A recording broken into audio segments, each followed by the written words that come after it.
Hai, balik lagi dengan saya Sarjayadi Awe.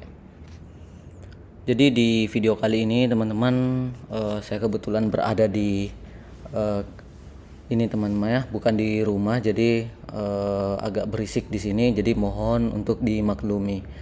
Nah, di sini juga sudah jam 12 malam, tapi masih padat dengan kendaraan karena di samping jalan utama ya, atau jalan raya.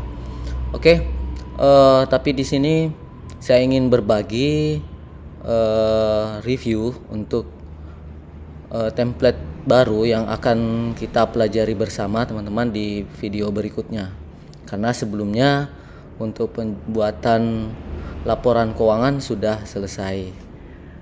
Nah, di analitik channel saya sebenarnya yang membuat saya ingin membuat video ini adalah di ini teman-teman ya, membuat laporan penjualan sederhana buat usaha otomatis kelihatan laba kotor penjualan. Nah, di sini video yang saya buat tanggal 22 April 2020. Nah, namun di hasil analisanya 48 jam terakhir itu masih menjadi pemimpin ya, artinya masih banyak yang ingin mempelajari video tersebut. Jadi di sini saya akan mengembangkan ya. Jadi teman-teman yang kemarin sudah buat templatenya ini bisa mengikuti untuk pembuatan update-nya di 2024. Jadi selang 4 tahun ya. Oke, langsung saja teman-teman. Sebelum kita mulai, jangan lupa bagi teman-teman yang baru berkunjung ke channel ini, silahkan di subscribe terlebih dahulu, kemudian nyalakan lonceng notifikasi untuk tetap update video terbaru dari saya. Let's go.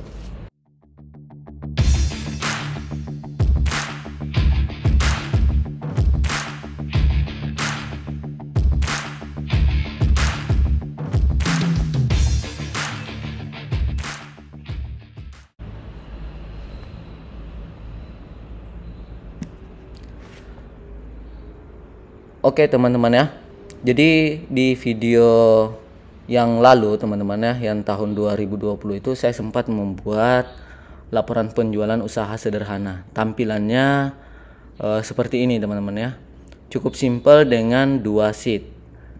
Oke, jadi hanya menggunakan 2 sheet saja, namun bisa melihat total penjualan kemudian laba kotor yang dihasilkan. Nah, di video berikutnya teman-teman, untuk proses update-nya, kita akan mengembangkan yang tampilannya seperti ini teman-teman ya. Jadi saya sudah merombak tampilannya, jadi hasilnya seperti ini.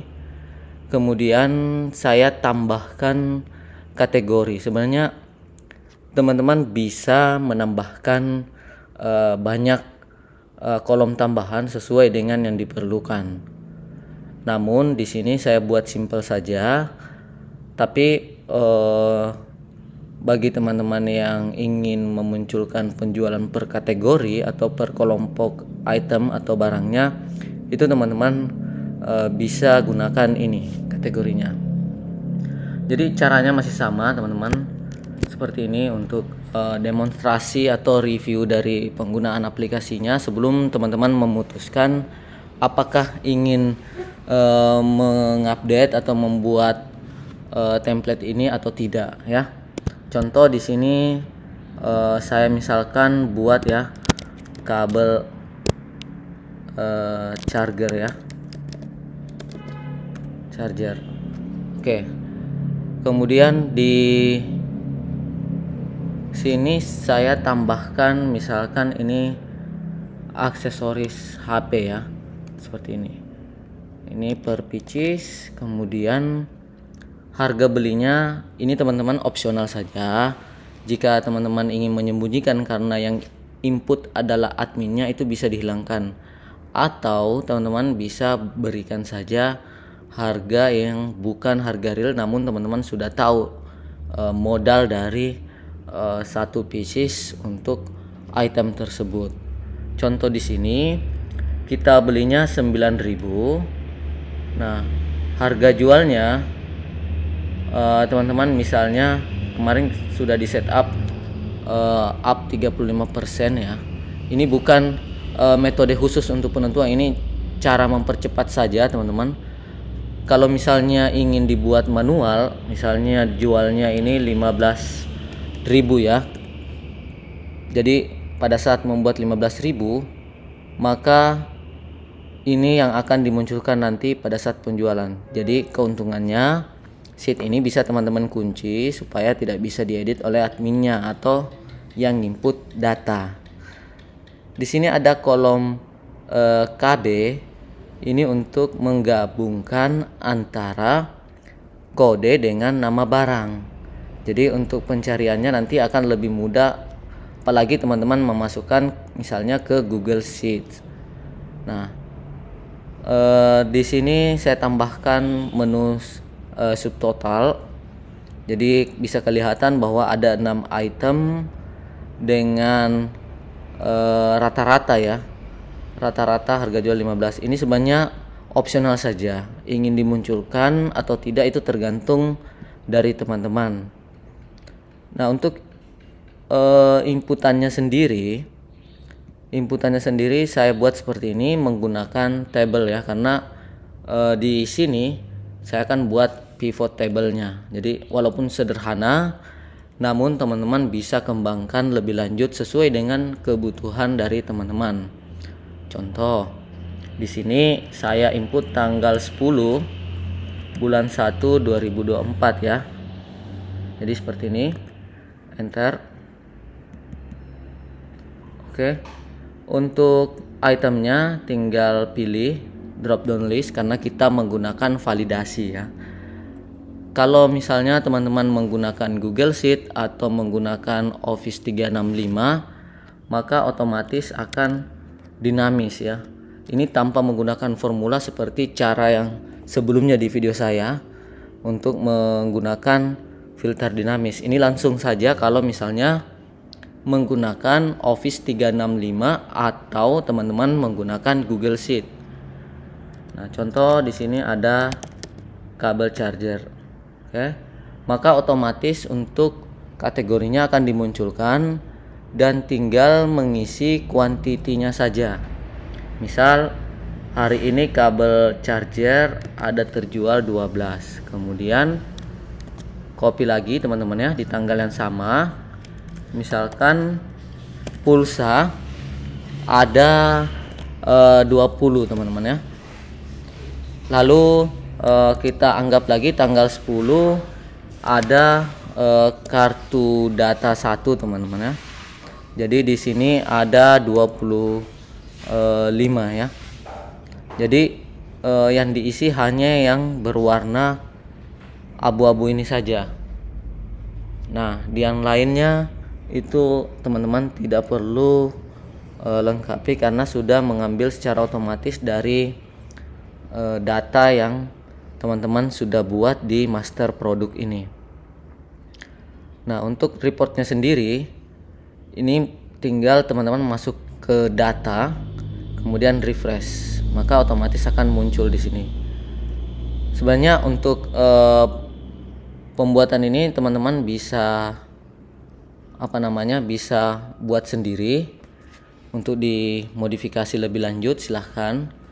Namun jika teman-teman lihat di sini ada 2 filter yang kita tambahkan.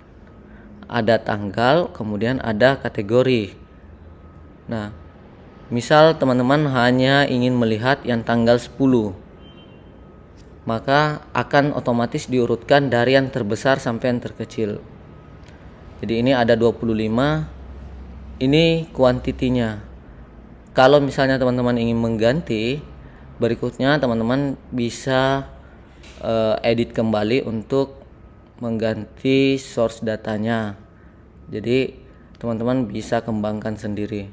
Ini contoh, kemudian di sini ada pivot table yang otomatis akan menyesuaikan. Yang ini teman-teman ya. Jadi teman-teman bisa filter juga.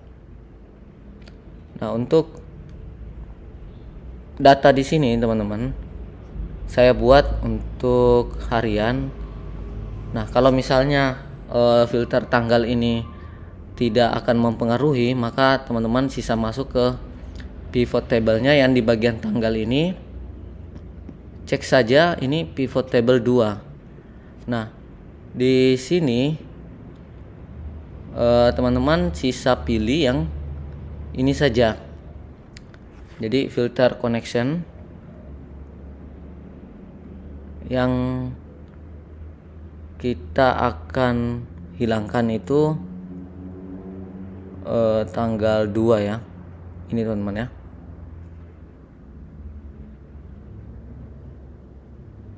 Sorry, kita klik dulu, kemudian slicernya kita report connection, pivot table 2 nya tidak usah dimunculkan, kita oke. Nah, di sini teman-teman matikan dulu untuk filternya, maka di sini tidak akan terpengaruh tanggal berapapun yang teman-teman pilih. Oke. Nah, kalau misalkan ingin melihat kategori tertentu, tinggal pilih saja misalnya pulsa. Nah, jadi akan muncul semua. Ini cukup membantu untuk teman-teman menganalisa. Pivotnya ini menggunakan 3 saja, jadi yang sederhana, tapi saya rasa bisa membantu teman-teman dalam mengembangkan bisnisnya atau mendapatkan data yang bisa dianalisa mau per hari ataupun per 3 hari, itu bebas dengan filter yang teman-teman buat ini. Oh ya, saya perlu disclaimer dulu teman-teman, ini menggunakan Excel yang terbaru ya, yang support untuk ini slicer. Jadi slicer ini muncul di fitur Excel yang terbaru. Kalau misalnya teman-teman ingin mengetahui di versi berapa, nanti saya masukkan di deskripsi video karena saya agak lupa juga. Kebetulan di sini saya menggunakan yang 365. Jadi sudah pasti ada untuk slicernya. Nah, bagi teman-teman yang mungkin belum muncul 2010, 2011 ataupun yang Excel yang lebih lama, itu bisa update dulu, kemudian bisa mengikuti panduan ini, karena di sini yang terpenting adalah penggunaan slicernya supaya tidak usah membuat formula yang panjang hanya untuk memfilter data.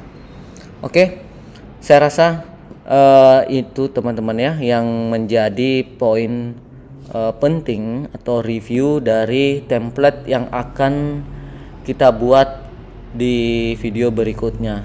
Jadi sekali lagi, bagi teman-teman yang tertarik atau ingin mendapatkan tutorial cara pembuatannya, jika belum subscribe jangan lupa di subscribe terlebih dahulu, nyalakan lonceng notifikasi, dan bagi teman-teman yang merasa bahwa video ini bermanfaat silahkan like, dan jika tidak suka silahkan dislike. Oke, cukup untuk video review kali ini teman-teman. Semoga bisa bermanfaat, dan jangan lupa nantikan untuk proses update atau proses pembuatannya. Salam sehat selalu dan salam sukses selalu dari saya, Sarjaya di Awe.